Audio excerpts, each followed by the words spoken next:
जी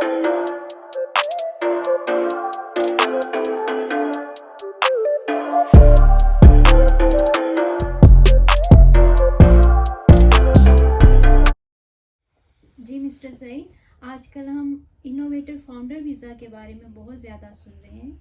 ये innovator founder visa है क्या और इसकी रिक्वायरमेंट क्या है? जी, इनोवेटर फाउंडर वीज़ा जो है ये बेसिकली रिप्लेसमेंट है स्टार्टअप और इनोवेटर वीज़ा की। पहले जैसे कि स्टार्टअप वीज़ा था उसके अंदर 50,000 पाउंड की जो थी वो फ़ंड की रिक्वायरमेंट थी, और इनोवेटर उसके बाद आपको जो है वो इनोवेटर वीज़े पे लाया जाता था।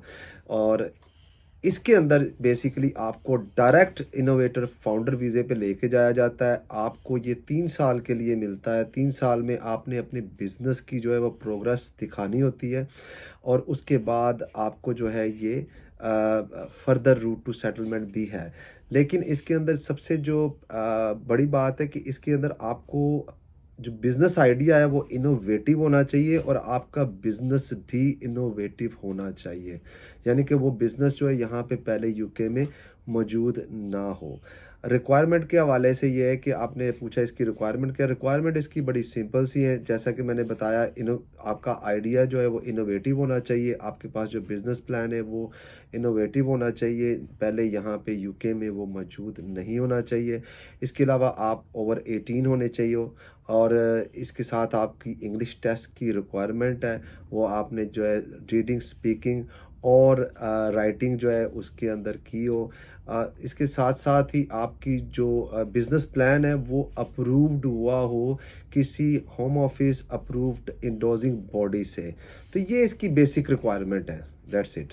ओके, तो क्या आप आउटसाइड ऑफ द यूके भी इसको अप्लाई कर सकते हैं या इनसाइड यूके जो है, और इस पे अपने डिपेंडेंट को भी आप इनवाइट कर सकते हैं क्या? और सबसे इम्पोर्टेंट कि इसके लिए जो फीस है उसकी रिक्वायरमेंट, और इनोवेटिव फाउंडर वीज़ा के लिए हमें जो है जैसे 50,000 होती थी पहले इनोवेटिव वीज़ा के लिए, अब क्या ऐसी कोई रिक्वायरमेंट है या कोई ऐसी कंडीशन है इनकी?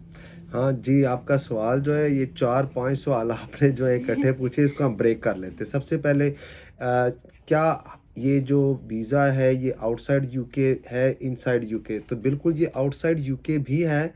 आप आउटसाइड यूके भी अप्लाई कर सकते हैं, और अगर आप करंटली यूके के अंदर मौजूद हैं, जैसे स्टूडेंट हैं या आप स्किल्ड वर्कर के ऊपर हैं, तो आप बिल्कुल अपना वीज़ा जो है वो स्विच कर सकते हैं। दूसरा क्वेश्चन आपने पूछा था कि इसकी फ़ीस क्या है? इसकी फ़ीस अगर आप outside of the UK apply कर रहे हैं तो वो 1092 पाउंड है, और विद इन द यूके ये 1200 समथिंग है। वो मुझे एग्जैक्टली इस वक्त ज़हन में, लेकिन 1200 कुछ है अगर आप with in the UK apply कर रहे हैं। गालिबन आपने जो नेक्स्ट क्वेश्चन है कि इसको वक्त कितना लगेगा, तो जो अगर आप outside of the UK apply कर रहे हैं इनोवेटर फाउंडर वीज़ा, तो उसको 3 वीक का टाइम दिया जा रहा है। इनसाइड द यूके 8 वीक्स का टाइम है। अगर आप प्रायोरिटी सर्विस अब पे अप्लाई करना चाहते हैं तो वो भी आप कर सकते हैं, इसके अंदर बिल्कुल मौजूद है। क्या आप अपनी फैमिली को इस वीज़े पे लेके आ सकते हैं कि नहीं ला सकते? जी बिल्कुल, आप अपनी फैमिली को भी इस वीज़े पे बुला सकते हैं। अगर आप जो है इन रिलेशन विद, अगर स्टूडेंट वीज़े पे यहाँ मौजूद हैं और आपकी जो फैमिली ऑलरेडी यहाँ पे मौजूद है, तो जब आप अपना वीज़ा स्विच करेंगे तो अपने डिपेंडेंट भी आप उस पे ला सकते हैं। अगला जो मेन सवाल रह जाता है कि क्या इसके लिए फ़ंड्स की ज़रूरत है कि नहीं है? जो कि बहुत ज़्यादा टिकटॉक पे और बाकी सोशल मीडिया के ऊपर बताया जा रहा है कि जी इस वीज़े के अंदर जो है वो फ़ंड्स की आपको ज़रूरत नहीं है। देखिए, लॉजिक ये है कि आप यहाँ पे आ रहे हैं इनोवेटिव बिज़नेस के लिए। जब आप बिज़नेस के लिए आ रहे हैं तो आपके पास फंड्स का होना ज़रूरी है। ये नहीं कहा गया कि कितने फंड्स, लेकिन उनकी तो एक जो one of the main requirement दी गई है इंडोजिंग बॉडी को, वो ये दी गई है कि वो आपका जो फंड है वो कहाँ से आ रहा है, सोर्स ऑफ फंड भी वो स्क्रूटनाइज़ करेंगे। तो ये खुद ब खुद बता रहा है कि जी बिल्कुल आपको फंड्स की ज़रूरत होगी। अब कोई कहता है जी 5,000 पाउंड, 10,000 पाउंड या 50,000 पाउंड। मेरा ख्याल है यूके के अंदर आपने अगर बिज़नेस करना है, इट एंटायरली डिपेंड कि कितना फ़ंड, लेकिन आपको अपना ना सिर्फ फ़ंड दिखाना पड़ेगा बल्कि सोर्स ऑफ फंड भी दिखाना पड़ेगा। तो ये बात हरगिज़ हरगिज़ दुरुस्त नहीं है कि जी अब आपको पैसे दिखाने की ज़रूरत नहीं है। वो जो 1270 पाउंड की जो रिक्वायरमेंट है वो एक बेसिक रिक्वायरमेंट है। वो बिज़नेस वो अपने आप को यहाँ पे आप अकोमोडेट कर सकते हैं कि नहीं कर सकते। एज़ सच अब ये तो इंडोज़िंग बॉडी के ऊपर है कि वो आपका जो बिज़नेस प्लान देखते हैं, वो उसको क्या समझते हैं कि क्या ये वायबल है कि नहीं है। और एक जो सबसे इम्पोर्टेंट बात है इसके अंदर कि हर साल आपके बिज़नेस प्लान को देखा जाएगा, आपके बिज़नेस को देखा जाएगा। अगर आपका बिज़नेस जो है वो प्रोग्रेस नहीं कर रहा, तो कहीं पे भी जो एंडोर्सिंग बॉडी है वो ये कह सकती है कि जी अब आपका बिज़नेस जो है वो वायबल नहीं है और आपका वीज़ा कैंसल भी किया जा सकता है।